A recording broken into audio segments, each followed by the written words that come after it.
Hey guys, how we doing? So I know I said I was going to do a Orochimaru next, but I didn't realise there's a Kakashi one.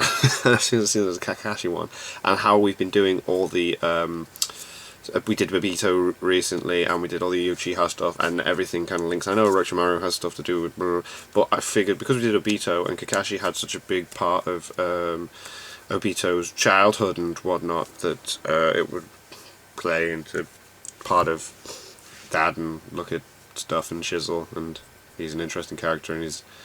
Anyway, Dissecting Kakashi Hatake. Hey everybody, real quick before I get into things, I just wanted to give a quick shout out to the sponsor of the video, Oasis Games, the producers of Naruto Online. I'll get into more detail about the game later on, but for those of you who don't know what it is, it's a free-to-play MMO set in the Naruto world, and you can sign up to play it with the link in the description. Stick around till later in the video if you want to learn more. Okay. An insult to your mum.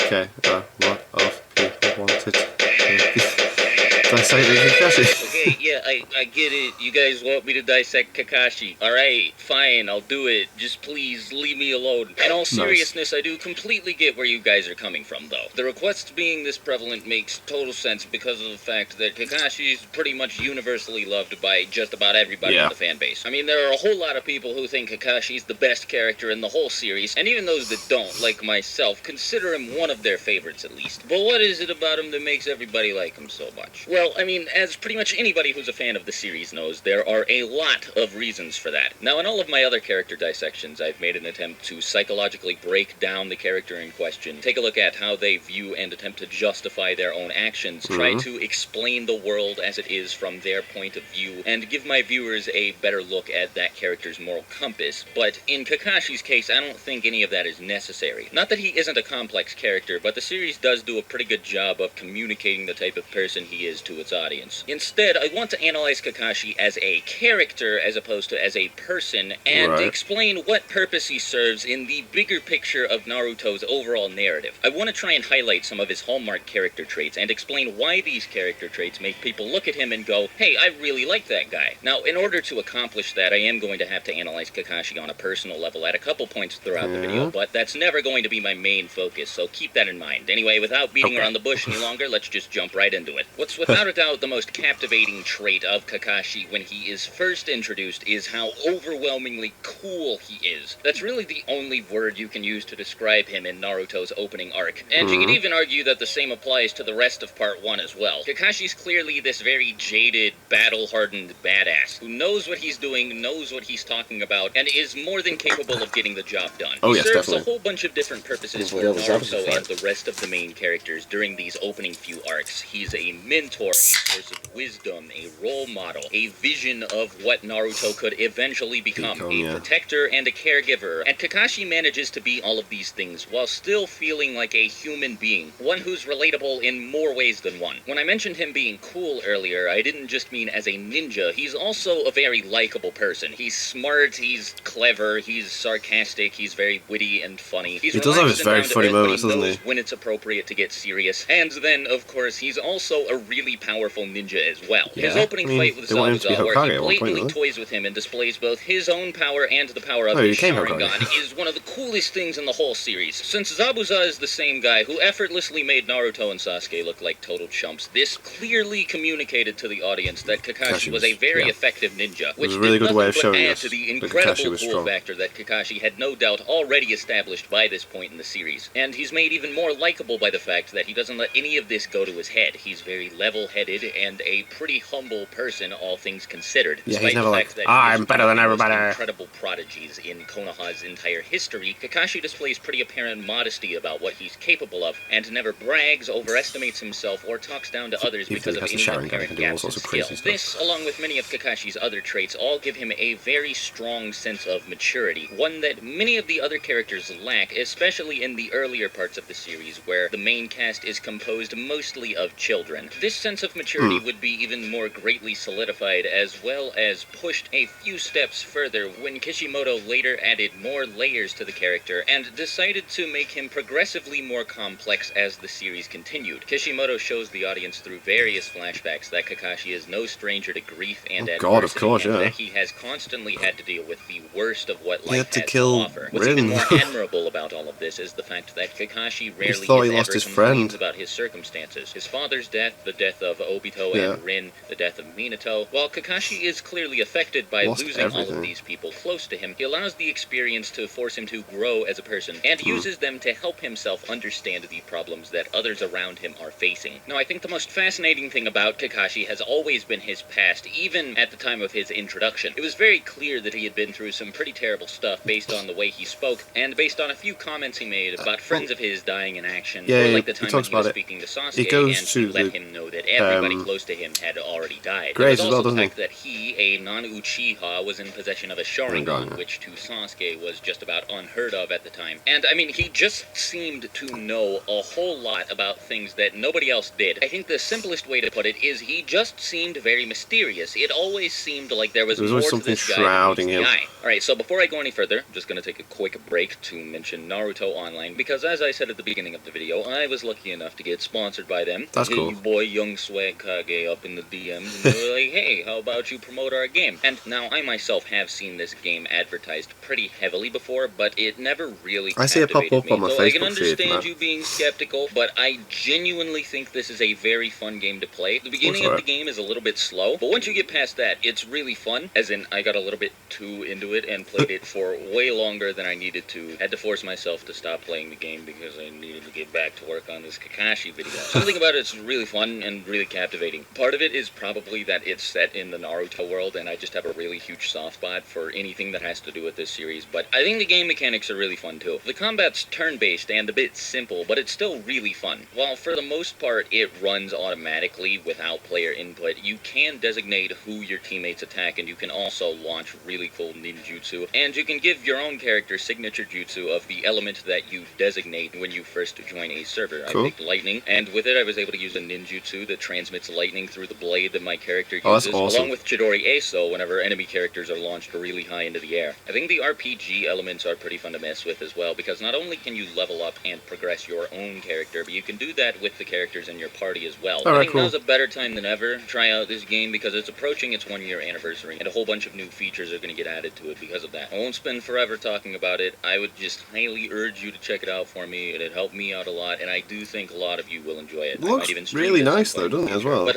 yeah, let's get back to the video. Anyway, now, as I was saying, the mystery and questions surrounding Kakashi's character have always been very enthralling to me, and even after they were answered, I still found his character very intriguing. Likely because his past is just as interesting and compelling as the questions raised by the fact that it hadn't been expanded upon. He's a student of the 4th Hokage, a former member of the Anbu. In the anime, he's a former teammate of Itachi Uchiha. He was one of the big players in the 3rd Shinobi World War. He had a lot to do with everything. As a present from his supposedly dying Uchiha friend. Despite the fact that Kakashi feels like he's been everywhere and done everything, as more stuff was revealed about him, it continued to thoroughly surprise me. His ability to use the Rasengan, for example. His development of a Mangekyo Sharingan at the beginning of Shippuden. The fact that Naruto's dad was his teacher. All of these things came as huge surprises to me, and I thought all of them were really cool parts of his character. Something Kishimoto managed to achieve with Kakashi is creating a character who is made up of so many cool pieces, facets, and aspects without making them seem overhyped or like a Gary Stu or like he was trying too hard to make it seemed so natural. For whatever reason, despite the fact that Kakashi excels at pretty much everything and is almost an example of a perfect human being, he still feels very grounded and believable, and I'm not entirely sure why that is. Though I'd say the most likely reason for this is his very down-to-earth and likable personality, which shines through in spite of, like I mentioned earlier, all of the adversity that he's had to face in his life. Seriously, Kakashi's had to go through some pretty messed up stuff. He had to kill his own teammate Rin right after watching his best friend Obito get crushed to supposedly death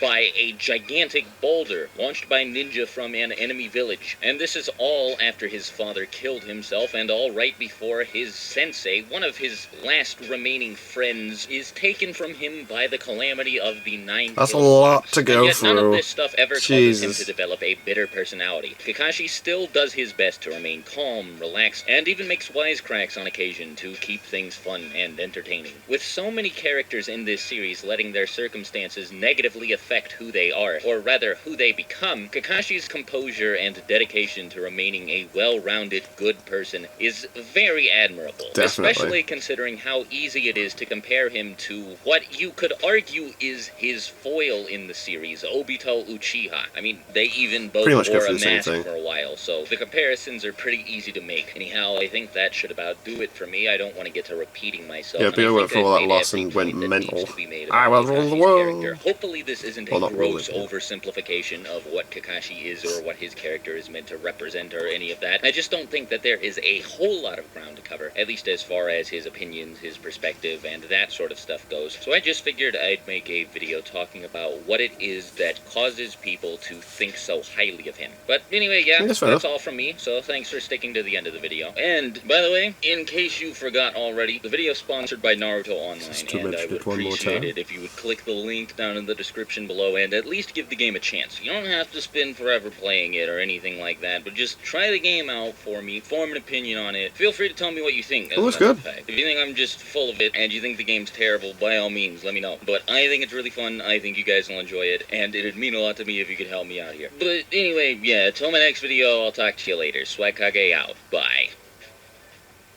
Do do do do do do. There we go.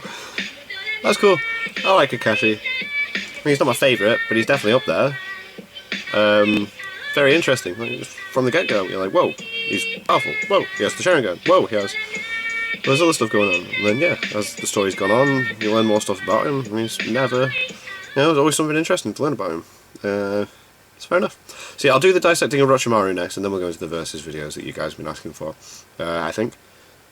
Yeah, I'm constantly changing my list because I'm constantly finding stuff. But yeah, that was interesting. I like it. I like these dissecting videos a lot. So yeah, thank you very much for watching, guys. What did you guys think of that? What did you guys think of this? Click like. Subscribe if you haven't already. Leave comments down below. Let me know what I should watch and discuss in future videos. I'll see you guys, yes. All of you guys next time.